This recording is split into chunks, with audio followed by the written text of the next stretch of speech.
Okay, તો આપણે અભ્યાસ કરીએ છીએ ધોરણ 11 વિષય બાયોલોજી ચેપ્ટર નંબર 10 કોષચક્ર અને કોષ વિભાજન. તો એની અંદર આપણે કોષચક્રમાં જે મુખ્યત્વે બે અવસ્થાઓ જોવા મળે છે, આંતરાવસ્થા અને એમ તબક્કો, તેમાં આંતરાવસ્થા વિશે આપણે અભ્યાસ કરી લીધો. તો આજે આપણે જે અભ્યાસ કરવાનો છે એ છે એમ તબક્કો. એમ તબક્કો એટલે કે સંભાજન. સંભાજન એમ તબક્કો એટલે કે સંભાજન. કે પહેલા સમજી લઈએ કે ભાઈ એમ તબક્કો કોને કહેવાય અથવા તો સંભાજન છે કોને કહે છે. ઓલરેડી આપણે લાસ્ટ લેક્ચરમાં સમજી ગયા છીએ, તેમ છતાં પણ આ ટોપિકની શરૂઆતમાં સમજવું જરૂરી છે. સંભાજન એટલે શું? તો સંભાજનની અંદર દાખલા તરીકે આ કોષ છે અને આ કોષનું કોષ કેન્દ્ર છે. તો જ્યારે એમ તબક્કો પૂર્ણ થશે, બરાબર, ત્યારે આ કોષની અંદર એક નહીં પણ કેટલા કોષ કેન્દ્રો જોવા મળશે આપણને? 2 કોષ કેન્દ્રો જોવા મળશે. એટલે અહીંયા થયું કહેવાશે કોષ કેન્દ્ર વિભાજન. આને આપણે કહીશું કોષ કેન્દ્ર વિભાજન. બરાબર. કોષ કેન્દ્ર વિભાજનને આપણે એક બીજું નામ અંગ્રેજીમાં આપેલું છે કેરિયોકાઇનેસિસ. કેરિયોકાઇનેસિસ. એટલે આજે એમ તબક્કો પૂર્ણ થશે એટલે કે સંભાજન પૂર્ણ થશે તો આપણને કોષ કેન્દ્રનું વિભાજન થતું જોવા મળશે. એટલે કે અહીંયા થશે કેરિયોકાઇનેસિસ. પણ કેરિયોકાઇનેસિસ પછી તમને અહીંયા કોષ સંપૂર્ણપણે 2 ભાગમાં વહેંચાયેલો જોવા મળતો નથી. અહીંયા તો ફક્ત કોષ કેન્દ્રનું જ વિભાજન થાય છે. હજુ કોષને 2 સંપૂર્ણ ભાગમાં વિભાજિત કરવાનો બાકી છે. અને કોષનું સંપૂર્ણ 2 ભાગમાં વિભાજન કરવા માટે કેરિયોકાઇનેસિસ છે, એના પછી એક બીજી પ્રક્રિયા થવી જોઈએ જેને કહેવાશે કોષરસ વિભાજન. એને શું કહીશું આપણે? કોષરસ વિભાજન. બરાબર. અંગ્રેજીમાં એને કહેવાય સાઇટોકાઇનેસિસ. સાઇટોકાઇનેસિસ. ક્લિયર? કે તો પહેલાં થશે કેરિયોકાઇનેસિસ. એટલે કોષની અંદર એક કોષ કેન્દ્રમાંથી કેટલા બનવાના? 2 કોષ કેન્દ્રો બનવાના. એના પછી થશે સાઇટોકાઇનેસિસ. એટલે કોષનો શું વહેંચાશે? કોષરસ એટલે કે કોષરસ છે એ 2 ભાગમાં વહેંચાશે. એ કોષરસને આપણે 2 ભાગમાં આ રીતે વહેંચી લઈએ. ભાઈ આ કોષનો કોષરસ છે 2 ભાગમાં વહેંચાઈ ગયો. તો હવે તમે જોઈ શકો છો અહીંયા કે હવે કોષ છે એ સંપૂર્ણપણે કેટલા ભાગમાં વહેંચાઈ જાય છે? 2. એટલે પિતૃકોષમાંથી અહીંયા તમને મળી ગયા 2 બાળ કોષો. ક્લિયર? કે આમ ટેકનિકલી જોવા જઈએ તો આજે એમ તબક્કો એટલે આ સંભાજન છે એની અંદર કોષરસ વિભાજનનો સમાવેશ થતો નથી. એની અંદર ફક્ત શું થાય છે? કોષ કેન્દ્ર વિભાજન થાય છે.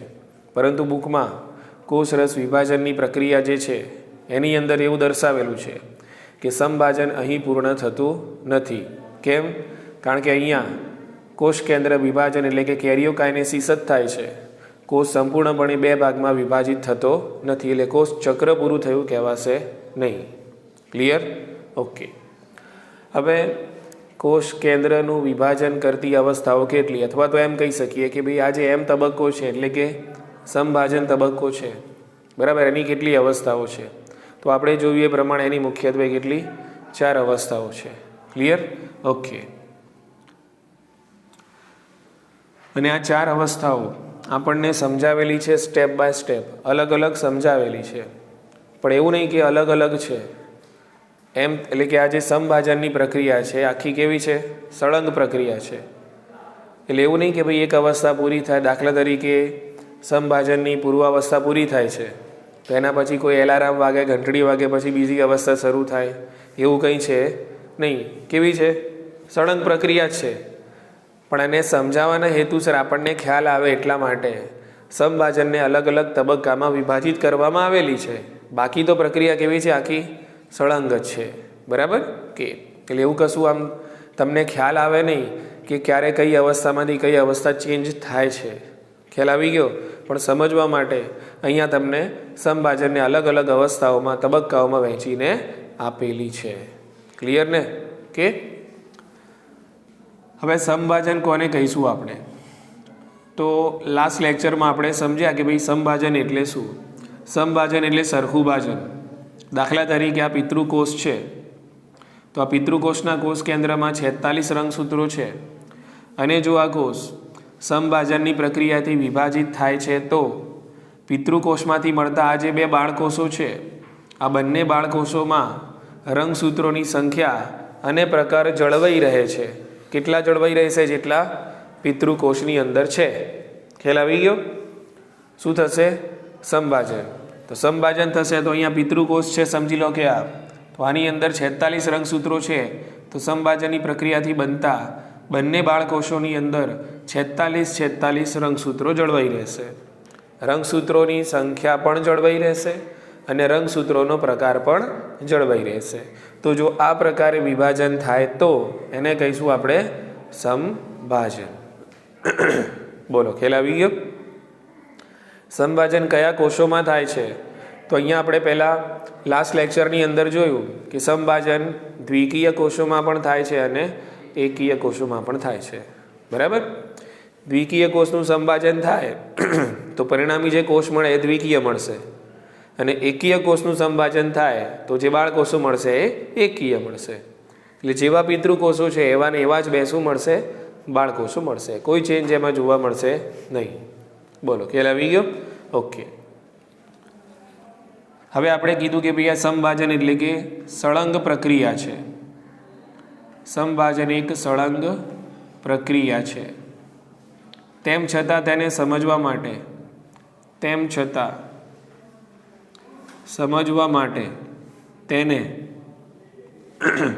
4 તબક્કાઓમાં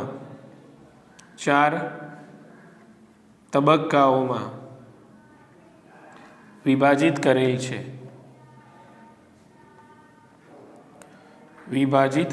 છે. હવે 4 તબક્કાઓ કયા છે એના આપણે નામ લખી દઈએ, જે ઓલરેડી તમને આવડે છે. બરાબર? કે તેમાં જે પહેલી અવસ્થા છે એને આપણે કહીએ છીએ પૂર્વાવસ્થા. અંગ્રેજીમાં એને કહેવાય પ્રોફેઝ. બીજી અવસ્થા છે એને આપણે કહીએ છીએ ભાજનાવસ્થા. એને કહીશું આપણે મેટાફેઝ.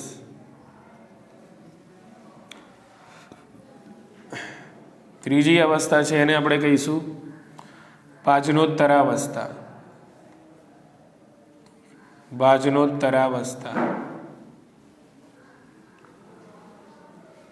જેને એનાફેઝ તરીકે ઓળખવામાં આવે છે. એનાફેઝ. અને ચોથું છે ભાજનાંતિમાવસ્થા,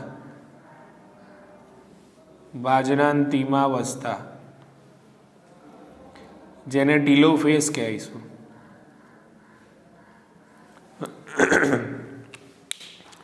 તો સમભાજન એક એવી પ્રક્રિયા છે, સળંગ છે, પણ સમજવા માટે તમને 4 તબક્કામાં વહેંચીને આપેલી છે.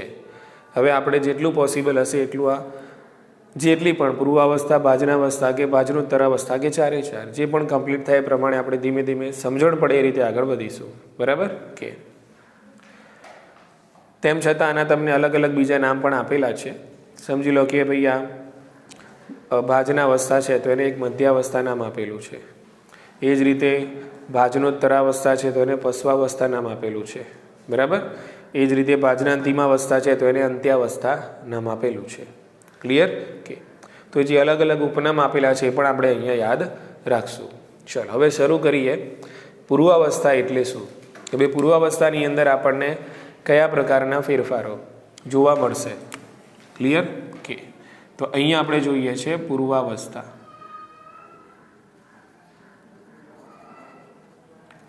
એટલે કે પ્રોફેઝ.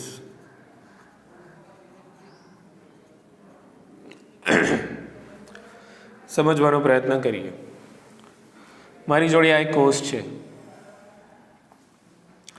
અને આ કોષ ઓલરેડી આંતરાવસ્થામાંથી પસાર થઈ ચૂકેલો છે. કારણ કે પહેલાં તો શું થવાનું? આંતરાવસ્થા. આંતરાવસ્થા પૂરી થાય પછી ક્યાં પ્રવેશ કરે? એમ તબક્કામાં. અને એમ તબક્કામાં સૌથી પહેલાં કઈ અવસ્થામાં પ્રવેશ કરે? પૂર્વાવસ્થામાં.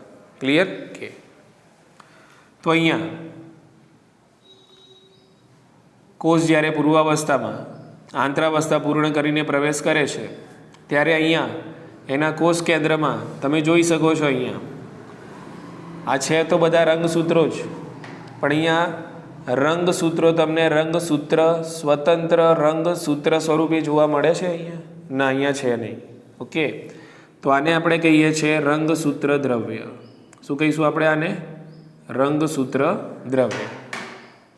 એટલે કોષની સ્થિતિ કંઈક આવી છે, બરાબર, કે જ્યારે કોષ પૂર્વાવસ્થામાં પ્રવેશ કરે છે ત્યારે. હવે પ્રવેશ કર્યા પછી અથવા તો પૂર્વાવસ્થા શરૂ થાય છે એવું આપણે ક્યારે કહી શકીએ? તો હવે આ જે રંગસૂત્ર દ્રવ્ય છે એ રંગસૂત્ર દ્રવ્યનું ધીમે ધીમે ઘનીકરણ શરૂ થશે. શું થશે? ઘનીકરણ. અહીંયા રંગસૂત્ર દ્રવ્ય તમે જુઓ છો આમ એકદમ ફેલાયેલું લાગે છે. કેવું છે? આમ ફેલાયેલું છે, બરાબર ને? કે પણ પૂર્વાવસ્થામાં જેવો કોષ પ્રવેશ કરશે એટલે અહીંયા સૌથી પહેલાં જે ચેન્જીસ આવવાનો એમાં એ થશે રંગસૂત્રોનું અથવા તો તમે એમ કહી શકો દ્રવ્યનું, બરાબર, ઘનીકરણ થાય છે. ઘનીકરણ થાય છે. ઘનીકરણ એટલે કન્ડેન્સેશન. ઘનીકરણ એટલે શું થશે? કન્ડેન્સ થશે. આ રંગસૂત્રો જે ફેલાયેલા છે એ ધીમે ધીમે કેવા થવાના?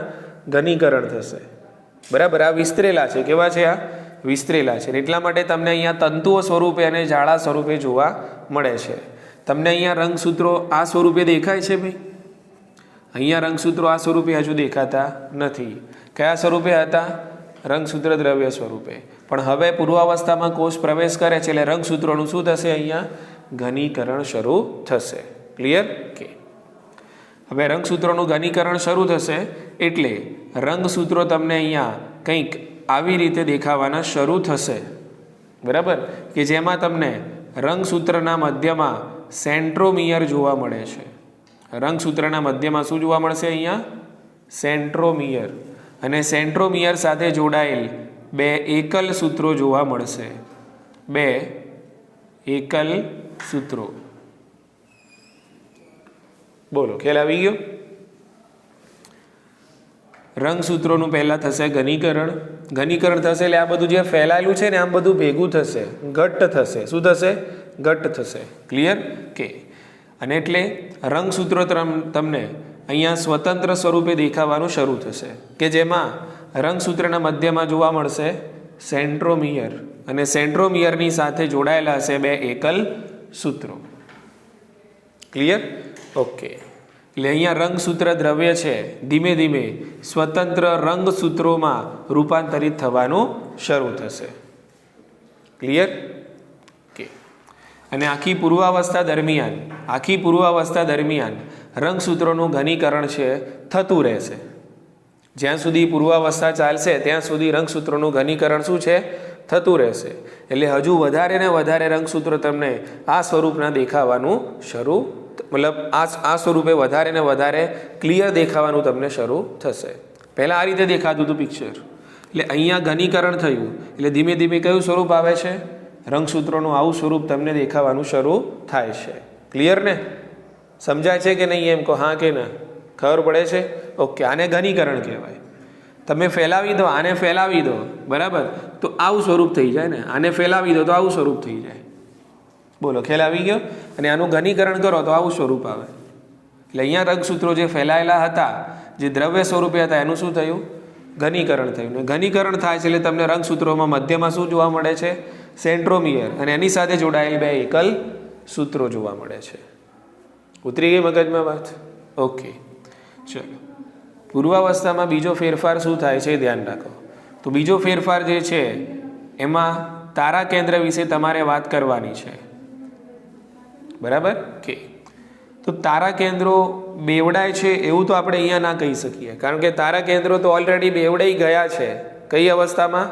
એસ અવસ્થામાં, બરાબર? ઓકે. તો અહીંયા આપણે એવું લખવાનું છે કે તારા કેન્દ્રો, અહીંયા હું દોરું છું તારા કેન્દ્ર, અહીંયા પણ છે શું? તારા કેન્દ્ર, જે ઓલરેડી એસ અવસ્થામાં બેવડાઈ ગયેલા છે. તો એસ અવસ્થામાં બેવડાયેલા તારા કેન્દ્રો એકબીજાથી વિરુદ્ધ ધ્રુવો તરફ ગતિ કરવાનું શરૂ કરે છે. બોલો, ખ્યાલ આવી ગયો? ઓકે, એટલે સમજી લો કે આ તારા કેન્દ્ર અહીંયા જવાનું શરૂ કરશે, બરાબર, અને આ તારા કેન્દ્ર અહીંયા જવાનું શરૂ કરશે. એટલે આ તારા કેન્દ્રો જે ઓલરેડી એસ અવસ્થામાં બેવડાઈ ગયા છે એ એકબીજાથી વિરુદ્ધ ધ્રુવો તરફ ગતિ કરે છે. બોલો, સમજાય છે હા કે ના? બરાબર, ઓકે. તો અહીંયા આપણે લખીશું તારા કેન્દ્રો કે જે એસ અવસ્થામાં બેવડાયેલ છે તેઓ એકબીજાની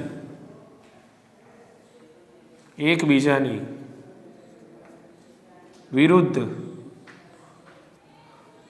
ધ્રુવો તરફ ગતિ કરે છે. બોલો, ખ્યાલ આવી ગયો? એટલે તારા કેન્દ્રો અહીંયા બેવડાયા છે. હવે આ તારા કેન્દ્રો એકબીજાથી શું થશે? વિરુદ્ધ ધ્રુવો તરફ ગતિ કરશે. અને વિરુદ્ધ ધ્રુવો તરફ આ ગતિ કરતા હશે એની સાથે સાથે શું થવાનું છે? તો એની સાથે સાથે આ જે તારા કેન્દ્રો છે, આ તારા કેન્દ્રો છે, એ તારા કેન્દ્રોમાંથી આ રીતે સૂક્ષ્મ નલિકાઓનું નિર્માણ થશે. અને આ સૂક્ષ્મ નલિકાઓ છે એ બનાવે છે તારા કિરણો. શું બનશે અહીંયા? તારા કિરણો.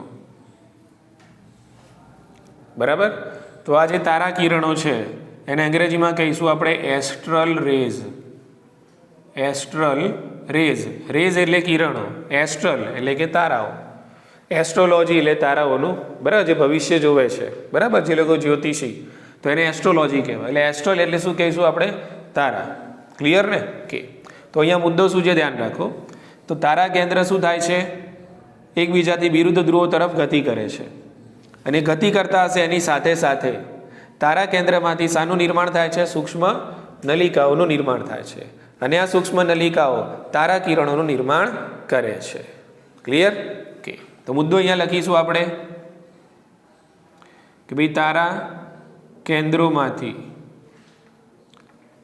સૂક્ષ્મ નલિકાઓ ના નિર્માણ દ્વારા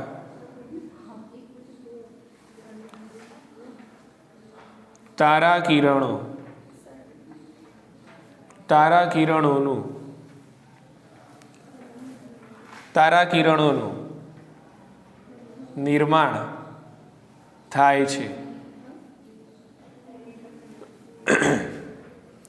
હવે શું થશે આગળ? તો અહીંયા મુદ્દો યાદ રાખવાનો છે. કદાચ પૂછાય કે ભાઈ તારા કિરણો છે એનું નિર્માણ કઈ અવસ્થામાં શરૂ થાય છે? તો તારા કિરણોનું જે નિર્માણ છે એ કઈ અવસ્થામાં? પૂર્વ અવસ્થામાં શરૂ થાય છે. યાદ રાખવાનું. રંગસૂત્રોનું ઘનીકરણ કઈ અવસ્થામાં શરૂ થાય છે? તો પૂર્વ અવસ્થામાં શરૂ થાય છે. તારા કેન્દ્રો ક્યાં બેવડાય છે? પૂર્વ અવસ્થામાં નહીં. કઈ અવસ્થામાં? એસ અવસ્થામાં. પણ એકબીજાથી વિરુદ્ધ ધ્રુવો તરફ ખસવાની શરૂઆત કઈ અવસ્થામાં થાય છે? તો પૂર્વ અવસ્થામાં. બોલો, ખ્યાલ આવી ગયો? ઓકે. તો અહીંયા તારા કિરણોનું નિર્માણ થાય છે.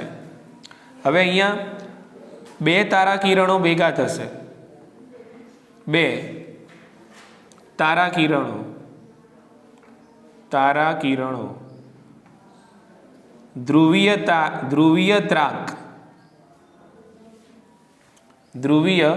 ત્રાક તંતુનું નિર્માણ કરે છે. અને આ ધ્રુવીય ત્રાક તંતુનું જે નિર્માણ થયું એને શું કહીશું? તો એને આપણે સમભાજનિક પ્રસાધન કહેવાય છે. સમભાજનિક પ્રસાધન કહે છે. આટલું યાદ રાખો. બરાબર. એટલે આ બે તારા કેન્દ્રો હતા, એકબીજાથી વિરુદ્ધ ધ્રુવો તરફ ખસવાની શરૂઆત થાય છે. એની સાથે સાથે તારા કેન્દ્રોમાંથી શાનું નિર્માણ થાય છે? સૂક્ષ્મ નલિકાઓનું નિર્માણ થાય છે. અને સૂક્ષ્મ નલિકાઓ ભેગી થઈને તારા કિરણોનું નિર્માણ કરે છે. બરાબર. અને બે તારા કિરણો ભેગા થઈને ધ્રુવીય ત્રાક તંતુનું નિર્માણ કરે છે. ક્લિયર? કે એટલે અહીંયા તમે જોઈ શકો છો આ રીતે, આમ અહીંયાથી આમ ત્રાક નીકળે આ રીતે. આ મોટા મોટા શું બને? આ રીતે ત્રાક બને. બોલો, સમજી ગયા? કે અને બંને ધ્રુવો તરફ બનવાના. આ ધ્રુવ તરફ પણ બનશે અને આ ધ્રુવ તરફ પણ બનશે, સામસામેની દિશામાં. બોલો, ખ્યાલ આવી ગયો? ઓકે. તો એક મુદ્દો આખો, આજે 3 મુદ્દા જે આપણે ખેંચ્યા છે, 3 મુદ્દા કોના વિશે યાદ રાખવાના? તારા કેન્દ્ર વિશે યાદ રાખવાના.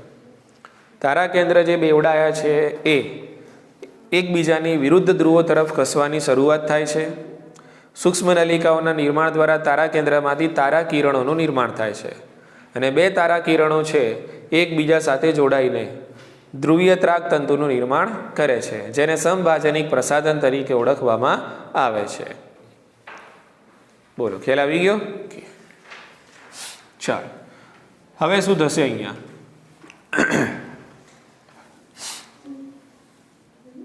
તો અહીંયા આપણે થોડો ચેન્જીસ લાવીએ છીએ. તો આ રંગસૂત્ર દ્રવ્ય તમને આજે ગૂંચળા અને તાંતણા સ્વરૂપે આખા કોષ કેન્દ્રમાં ફેલાયેલું જોવા મળતું હતું, એની જગ્યાએ તમને કંઈક આ પ્રકારે રંગસૂત્રો દેખાવાનું શરૂ થશે. બોલો, સમજ્યા કે નહીં? જે પહેલાં કેવું હતું, આમ ગૂંચળું હતું, પણ એનું શું થયું? ઘનીકરણ થયું. એટલે ઘનીકરણ થયું એટલે તમને આ રીતે રંગસૂત્રો છે ધીમે ધીમે દેખાવાનું શરૂ થાય છે, બરાબર? કે જેની અંદર આપણને મધ્યમાં સેન્ટ્રોમિયર જોવા મળે છે અને 2 એકલ સૂત્રો જોવા મળે છે. આટલી ખબર પડી? ઓકે. હવેનો ચેન્જીસ છે ખાસ યાદ રાખવાનો. હવે શું થશે? તો હવે આ જે કોષ કેન્દ્ર પટલ છે, બરાબર, આ કોષ કેન્દ્ર પટલ, એ કોષ કેન્દ્ર પટલ થશે અદ્રશ્ય, બરાબર? કે એટલે પૂર્વાવસ્થાના અંત ભાગની અંદર શું ચેન્જીસ આવે છે? તો પૂર્વાવસ્થાના અંત ભાગની અંદર કોષ કેન્દ્ર પટલ, બરાબર, કોષ કેન્દ્ર પટલ, બરાબર, અને ત્યારબાદ એની અંદર રહેલી જે કોષ કેન્દ્રિકા હતી, હવે કોષ કેન્દ્રિકા પણ કેવી થશે? અદ્રશ્ય. આપણે ભણી ગયા કોષ કેન્દ્રમાં શું હોય? કોષ કેન્દ્રિકા, બરાબર? કે તો કોષ કેન્દ્ર પટલ, એ જ રીતે કોષ કેન્દ્રિકા, તો કોષ કેન્દ્ર પટલ ગયું તો કોષ કેન્દ્ર પટલ સાથે જોડાયેલું શું હોય છે? તો કોષ કેન્દ્ર પટલ સાથે જોડાયેલું આપણને જોવા મળે છે અંતઃકોષ રસ જાળ. અંતઃકોષ રસ જાળ, બરાબર? અને એના જેવી જ રચના આપણને જોવા મળે છે ગોલ્ગી કાય. ગોલ્ગી કાય. ક્લિયર? કે એટલે કોષ કેન્દ્ર પટલ, કોષ કેન્દ્રિકા, અંતઃકોષ રસ જાળ અને ગોલ્ગી કાય. તો આ બધી જ અંગિકાઓ પૂર્વાવસ્થાના અંત ભાગની અંદર કેવી થઈ જાય છે?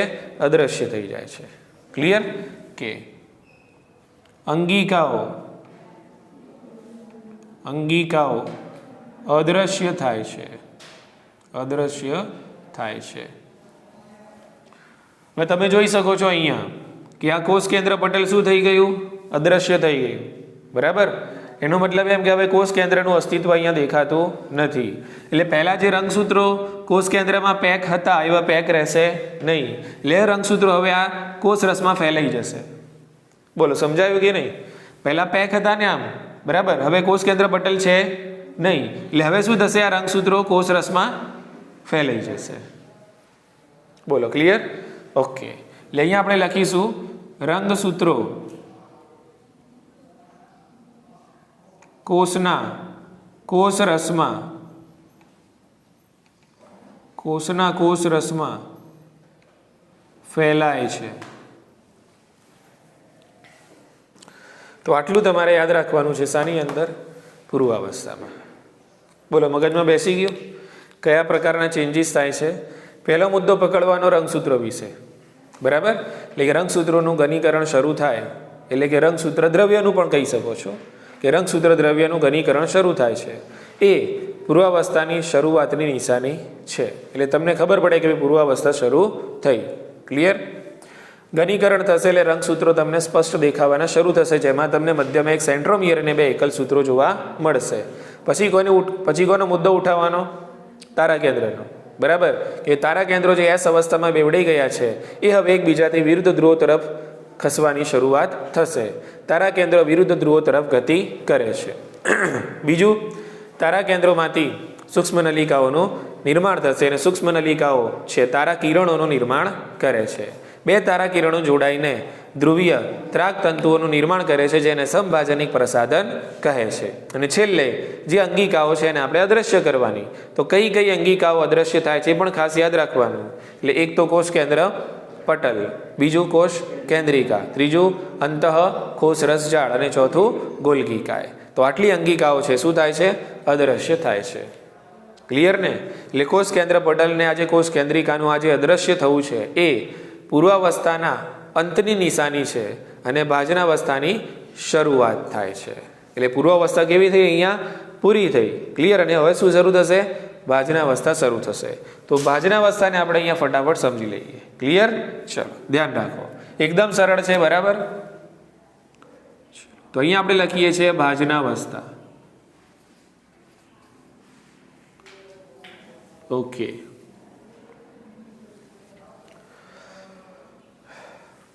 તો પૂર્વાવસ્થા જ્યાં સુધી ચાલુ હતી ત્યાં સુધી આ રંગસૂત્રોનું ઘનીકરણ ચાલુ જ હતું. એમ રંગસૂત્રોનું ઘનીકરણ શરૂ થયું પૂર્વાવસ્થામાં જ. બરાબર? અને આ જે રંગસૂત્રો છે એનું ઘનીકરણ સમગ્ર પૂર્વાવસ્થા દરમિયાન શરૂ જ રહે છે. બરાબર? ચાલો હવે કોષ કઈ અવસ્થામાં પહોંચે છે? ભાજનાવસ્થામાં. તો ભાજનાવસ્થામાં અહીંયા રંગસૂત્રોનું જે ઘનીકરણ છે એ પૂર્ણ થાય છે. સમજાયું કે નહીં? ભાજનાવસ્થામાં રંગસૂત્રોનું ઘનીકરણ કેવું થાય છે? પૂર્ણ થશે. એટલે હવે રંગસૂત્રો વધારે ઘનીકરણ પામશે નહીં. એટલે મુદ્દો એક યાદ રાખો અહીંયા કે અહીં રંગસૂત્રોનું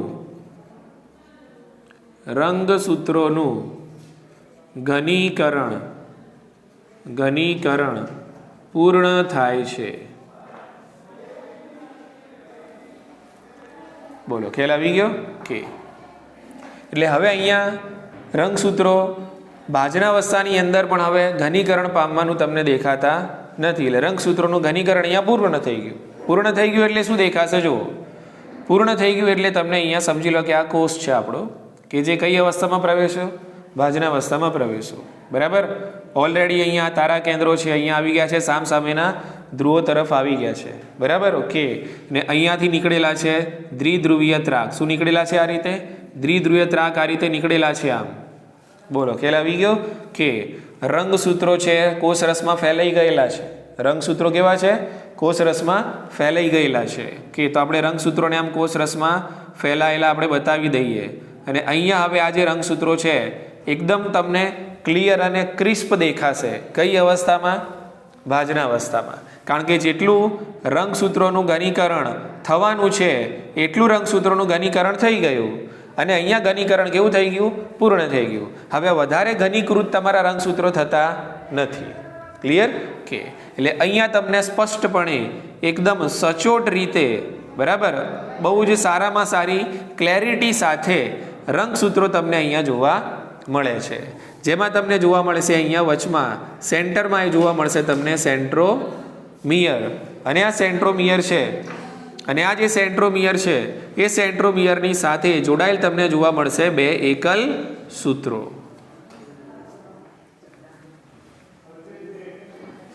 બોલો, ખ્યાલ આવી ગયો? અહીંયા પણ એ જ વાક્ય હતું. બરાબર? પણ અહીંયા સ્પષ્ટતા એટલી બધી નહીં હોય, ક્લેરિટી એટલી બધી નહીં હોય, પણ અહીંયા એકદમ શું થશે? રંગસૂત્રો ક્લિયર દેખાશે. બરાબર ને? અહીંયા આ પ્રકારે રંગસૂત્રો દેખાવાનું શરૂ થાય છે. બોલો, સમજ્યા કે નહીં? અને અહીંયા એકદમ કેવા થઈ જાય છે? સ્પષ્ટ દેખાઈ જાય છે. કે જેમાં તમને સ્પષ્ટપણે મધ્યમાં સેન્ટ્રોમિયર જોવા મળશે અને સેન્ટ્રોમિયરની સાથે જોડાયેલ બે એકલ સૂત્રો જોવા મળે છે. બોલો, ખ્યાલ આવી ગયો? ઓકે. તો જ્યારે તમને રંગસૂત્રો કંઈક આ પ્રકારે દેખાય તો તમે રંગસૂત્રોનો અભ્યાસ કરી શકો છો? હા કે ના? બોલો, એમ કહો. રંગસૂત્રોનો અભ્યાસ કરી શકો છો ને? રંગસૂત્રોનો તમારે અભ્યાસ કરવો હોય તો સારામાં સારી અને બેસ્ટમાં બેસ્ટ અવસ્થા કઈ? તો કઈ? ભાજનાવસ્થા. આ યાદ રાખજો, આ સવાલ પૂછાય છે. બરાબર? ઓકે. તો આ અવસ્થામાં તમે શું કરી શકો છો? તો આ અવસ્થામાં રંગસૂત્રોના કદ, સંખ્યા, આકાર તેમજ રંગસૂત્રીય અનિયમિતતાઓનો અભ્યાસ કરી શકાય છે, નો અભ્યાસ કરી શકાય છે. બોલો સમજાયું?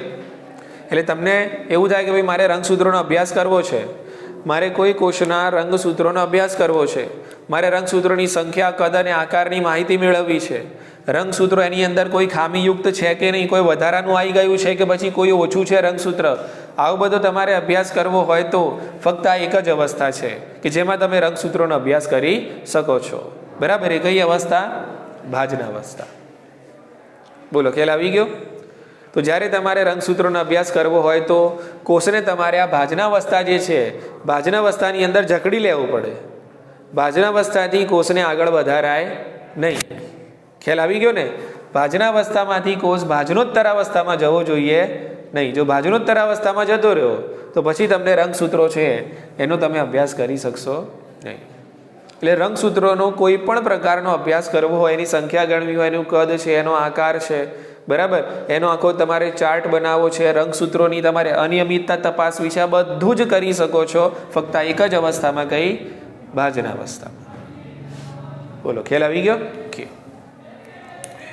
તો એક મુદ્દો ખાસ યાદ રાખવાનો છે કે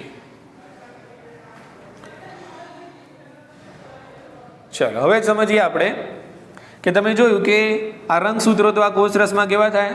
ફેલાયેલા છે. એટલે મેદાનમાં કેવા છે? બધા રંગસૂત્રો કેવા છે? અસ્ત વ્યસ્ત છે. ક્લિયર? ચલો હવે શું થશે ધ્યાન રાખો. તો આ બધા રંગસૂત્રોમાં અહીંયા મધ્યમાં તો સેન્ટ્રોમિયર છે, બરાબર કે હવે આ સેન્ટ્રોમિયર જે છે એની પાછો બાજુઓમાં આ રીતે ચપટી આ રીતે રકાબી જેવી રચના જોવા મળે છે.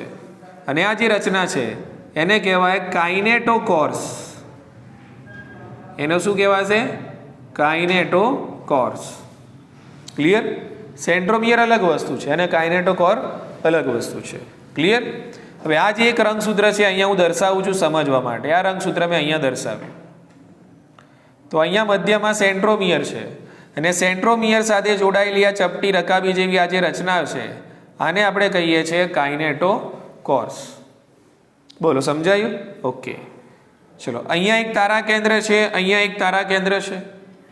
રંગસૂત્રો આમથી આમ કોષરસની અંદર કેવા છે? અસ્તવ્યસ્ત છે.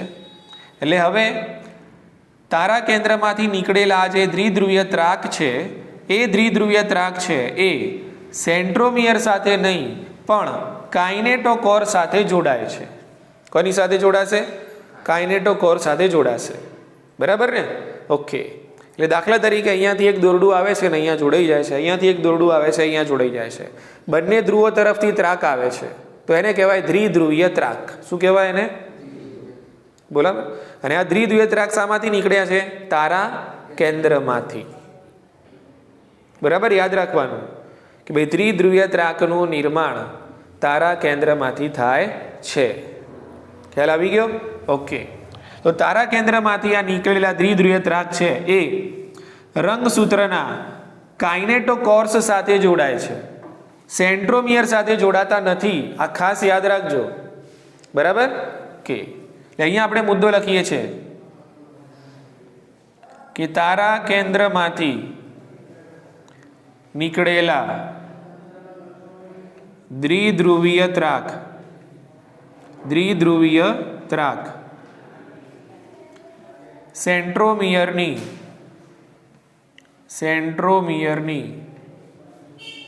પાર્શ્વ બાજુઓમાં આવેલી ચપટી રકાબી જેવી રચના જેને કાઇનેટોકોર્સ કહે છે, કાઇનેટોકોર્સ કહે છે તેની સાથે જોડાય છે, તેની સાથે જોડાય છે. એટલે અહીંયાથી નીકળતો એક ત્રાક અહીંયા જોડાશે, આ તારા કેન્દ્રમાંથી નીકળતો એક ત્રાક છે અહીંયા જોડાશે. બોલો સમજી ગયા? એ જ રીતે અહીંયાથી આ ત્રાક અહીંયા જોડાશે, આનો ત્રાક અહીંયા જોડાશે. એ જ રીતે આની સાથે એક ત્રાક અહીંયા, એક ત્રાક અહીંયા, એ જ રીતે અહીંયા, અહીંયા, એ જ રીતે અહીંયા અને અહીંયા. બોલો ખ્યાલ આવી ગયો? બોલો સમજાય છે આ કે ના? એટલે આવું દરેક રંગસૂત્ર છે, દરેક રંગસૂત્રના કાઇનેટોકોર્સ સાથે તારા કેન્દ્રોમાંથી નીકળતા દ્વિધ્રુવીય ત્રાક છે જોડાશે. બોલો આટલી ખબર પડી? બરાબર ને? કે હવે શું થશે જુઓ તો હવે આ જે રંગસૂત્રો જે અસ્તવ્યસ્ત છે એ બધા જ રંગસૂત્રો કોષનો આ જે મધ્ય ભાગ છે એટલે કહીશું આપણે મધ્યાવસ્થા પટ્ટિકા. તો કોષની જે મધ્યાવસ્થા પટ્ટિકા છે ત્યાં બધા જ રંગસૂત્રો છે એ સળંગ ક્રમ અનુસાર જમા થાય છે. એટલે સમજી લો કે હું અહીંયા ઊભો છું, પેલો ભાઈ ત્યાં ઊભો છે, કોઈ અહીંયા ઊભું છે, એટલે બધાને હું કહું છું કે બધા એક જ દિશામાં આવી જાય એટલે બધા લાઈન સર આમ ઊભા થઈ જશે, વચમાં આવી જશે બધા જ. મારા પછી એક આગળ એક આગળ એક આગળ એક આગળ. પહેલાં બધા કેવા હતા? બધા અસ્તવ્યસ્ત હતા. હવે બધા રંગસૂત્રો છે, બધા રંગસૂત્રો સાથે તારા કેન્દ્રોમાંથી નીકળતા શું જોડાઈ ગયા? દ્વિધ્રુવીય ત્રાક. કોની સાથે જોડાયા? સેન્ટ્રોમિયર સાથે ના, કોની સાથે? કાઇનેટોકોર સાથે. એટલે એક આમ હતું, એક આમ હતું, એક આમ. એટલે બધાને હવે કેવા લાવવાના? સેન્ટરમાં લાવવાના છે. બોલો ખ્યાલ આવી ગયો? ઓકે.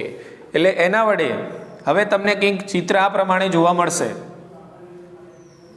ભાઈ આ છે કોષ, આ તારા કેન્દ્રો છે ને અહીંયા મધ્યાવસ્થા પટ્ટિકા તમે જેને કહી શકો છો. બરાબર? આ રીતે તમે જોઈ શકો છો બધા જ રંગસૂત્રો છે કોષના મધ્ય ભાગની અંદર કંઈક આ રીતે છે એ ગોઠવાઈ જાય છે. બોલો સમજ પડી ગઈ? પહેલા કેવા હતા? આમ છૂટા છવાયા. હવે કેવા થઈ ગયા? એકદમ કોષના મધ્ય ભાગમાં આવી ગયા. ક્લિયર ને? તો આ મધ્ય ભાગમાં લાવવા પાછળ જવાબદાર કોણ? દ્વિધ્રુવીય ત્રાક. આટલી ખબર પડી ગઈ કે? તો અહીંયા તમે જોઈ શકો છો આ જે રચના થાય છે, આ જે રચના થઈ કે જેમાં બધા જ રંગસૂત્રો કોષના મધ્ય ભાગની અંદર ગોઠવાઈ ગયા છે, તો આ જે રચના થઈ એને મધ્યાવસ્થા પટ્ટિકા કહે છે. શું કહીશું આપણે એને? મધ્યાવસ્થા પટ્ટિકા. એટલે મધ્યમાં બધા જ રંગસૂત્રો છે ગોઠવાઈ જાય છે અને એક પ્રમાણે મધ્યાવસ્થા પટ્ટિકાનું નિર્માણ થાય છે. બીજું નામ તમે આપી શકો છો. બરાબર? ભાજનાવસ્થા પટ્ટિકા. શું કહી શકો આને? હા, આને ભાજનાવસ્થા પટ્ટિકા પણ કહી શકાય. બરાબર? ત્રીજું નામ પણ તમે આપી શકો છો. આને કહેવાય ભાજનતલ. શું કહેવાય આને? ભાજનતલ. ચોથું નામ પણ તમે આપી શકો છો. આને કહેવાય વિષુવવૃત્તીય તલ. વિષુવવૃત્તીય તલ. બરાબર? પાંચમું નામ પણ તમે આપી શકો છો મેટાફેઝિક પ્લેટ. પટ્ટિકા એટલે શું? પ્લેટ. બરાબર? અને આ જે ભાજનાવસ્થા છે ને અંગ્રેજીમાં આપણે શું કીધું? મેટાફેઝ. બરાબર? એટલે અહીંયા જે પટ્ટિકા બને છે મધ્યમાં એને કહીશું આપણે મેટાફેઝિક પ્લેટ. બરાબર? કે તો આને કહીશું આપણે મેટાફેઝિક પ્લેટ. મેટાફેઝિક પ્લેટ. એટલે જ્યાં સુધી ભાજનાવસ્થામાં આ પટ્ટિકા બને નહીં, કઈ? મધ્યાવસ્થા પટ્ટિકા અથવા ભાજનાવસ્થા પટ્ટિકા અથવા તો ભાજનતલ, વિષુવવૃત્તીય તલ એટલે કે મેટાફેઝિક પ્લેટ, ત્યાં સુધી ભાજનાવસ્થા પૂર્ણ થઈ કહેવાશે નહીં. બોલો ખ્યાલ આવી ગયો? એટલે અહીંયા તમારી ભાજનાવસ્થા શું થાય છે? પૂર્ણ થાય છે. તમને જ્યાં સુધી મતલબ ભાજનાવસ્થાની અંદર આ ફોટોગ્રાફ છે તમને દેખાવો જોઈએ. એટલે આ બધું આપણે મગજમાં એક વિડીયો ડાઉનલોડ કરીને બનાવી દેવાનો જાતે. ખ્યાલ આવી ગયો? આપણું બધું મગજમાં વિચારીને રાખવાનું છે. ક્લિયર ને? કે ભાઈ આમ તારા કેન્દ્રો આમ જતા હશે, એમાંથી આમ ત્રાક નીકળશે, રંગસૂત્ર દ્રવ્ય છે ઘનીકરણ પામશે. ખ્યાલ આવી ગયો? રંગસૂત્રોની સાથે ત્રાક જોડાઈ જશે, બધા અસ્તવ્યસ્ત થશે, બધા લાઈનસર ઊભા થઈ જશે. એટલે બધાને મધ્યમાં સાવધાન કરી દેવાના. શું કરવાના? સાવધાન. પહેલાં કેવા મેદાનમાં શું હતા? રખડતા હતા બધા વિદ્યાર્થીઓ. બરાબર ને? હવે કેવા થઈ ગયા? સાવધાન થઈ ગયા. ક્લિયર ને? કે અને અહીંયા કોષના મધ્ય ભાગની અંદર મધ્યાવસ્થા પટ્ટિકા અથવા તો ભાજનાવસ્થા પટ્ટિકા અથવા તો મેટાફેઝિક પ્લેટ છે એનું નિર્માણ થાય છે. ક્લિયર? કે એટલે અહીંયા પૂરી થઈ કઈ અવસ્થા? ભાજનાવસ્થા. બોલો સમજાયું તમને? ખ્યાલ આવી ગયો? કે ચલો ભાજનાવસ્થાની શરૂઆત શું કહેવાશે? તો આનો જે અંત છે એ જ ભાજનાવસ્થાની શું છે? શરૂઆત છે. એટલે કોષ કેન્દ્ર પટલ અને કોષ કેન્દ્રિકાનું અદ્રશ્ય થવું એ ભાજનાવસ્થા પૂર્વાવસ્થાનો અંત છે અને ભાજનાવસ્થાની શરૂઆતની નિશાની છે. એટલે શરૂઆતમાં રંગસૂત્રો જે છે એનું ઘનીકરણ ભાજનાવસ્થામાં પૂર્ણ થઈ જશે. હવે એનાથી આગળની જે અવસ્થાઓ છે ને, ભાજનોત્તરાવસ્થા, ભાજનાંતિમાવસ્થા, એની અંદર હવે રંગસૂત્રોનું ઘનીકરણ થવાનું જે થવાનું હતું એ થઈ ગયું અને પૂર્ણ થઈ ગયું. કઈ અવસ્થામાં? ભાજનાવસ્થામાં. એટલે તમને રંગસૂત્રો અહીંયા ક્લિયર એકદમ સ્પષ્ટ દેખાશે, બરાબર, કે જેમાં મધ્યમાં શું હશે? સેન્ટ્રોમિયર, એની સાથે જોડાયેલા હશે બે એકલ સૂત્રો. અને આ જો અવસ્થામાં તમે રંગસૂત્રોનો અભ્યાસ કરવા માંગો છો તો તમે અભ્યાસ કરી શકો છો. એની સંખ્યા, એના કદ, એના આકાર અને કોઈ રંગસૂત્ર અનિયમિતતા તમારે ચેક કરવી છે તો એ તમને ભાજનાવસ્થાની અંદર જોવા મળશે. બીજી કોઈ અવસ્થા નથી એવી કે જેમાં તમને રંગસૂત્રો ચોક્કસ કદ અને આકારના જોવા મળે. રંગસૂત્રોનો અભ્યાસ કરવો હોય તો ફક્ત અને ફક્ત કઈ અવસ્થા? ભાજનાવસ્થા જ છે. એમાં જ તમને રંગસૂત્રો આ સ્વરૂપે જોવા મળશે, બાકી કોઈ અવસ્થામાં જોવા મળશે નહીં. બોલો, આટલી ખબર પડી ગઈ? ઓકે. એના પછી આપણે જોયું કે તારા કેન્દ્રોમાંથી નીકળેલા દ્વિધ્રુવીય ત્રાક એ રંગસૂત્રનું જે સેન્ટ્રોમિયરની પાર્શ્વ બાજુમાં ચપટી રકાબી જેવી રચનાઓ છે જેને શું કહે છે? કાઇનેટોકોર્સ, એની સાથે જોડાશે. અને એના કારણે શું થશે? રંગસૂત્રો જે બધા કોષ રસમાં ફેલાઈ ગયેલા છે અસ્તવ્યસ્ત, એ બધા જ રંગસૂત્રો કોષના મધ્ય ભાગની અંદર, બરાબર, કોષના મધ્ય ભાગની અંદર ક્રમિક રીતે 1 by 1 એક પછી એક જમા થશે અને કોષના મધ્ય ભાગમાં શાનું નિર્માણ કરશે? મધ્યાવસ્થા પટ્ટિકા, ભાજનાવસ્થા પટ્ટિકા. એટલે આ બધું ભાજન તલ અને વિષુવવૃત્તીય તલ તરીકે પણ ઓળખવામાં આવે છે. અંગ્રેજીમાં આ જે પ્લેટ બની મધ્યમાં એને મેટાફેઝિક પ્લેટ તરીકે ઓળખવામાં આવે છે. ક્લિયર? એટલે આ જે લક્ષણ છે, આ જે ફોટોગ્રાફ છે, એ ભાજનાવસ્થાની એક અજોડ લાક્ષણિકતા ગણવામાં આવે છે. ક્લિયર છે? કે આટલું યાદ રાખવાનું ભાજનાવસ્થા વિશે. ઠીક છે? તો આજે આપણે આ બે અવસ્થાઓ આટલું રાખીએ છીએ. આવતીકાલે બીજી બે અવસ્થાઓ વિશે ભણીશું, ભાજનોત્તરાવસ્થા અને ભાજનાંતિમાવસ્થા. ક્લિયર ને? કે બોલો, કોઈ ડાઉટ? કોઈને ખ્યાલ આવી ગયો? ઓકે.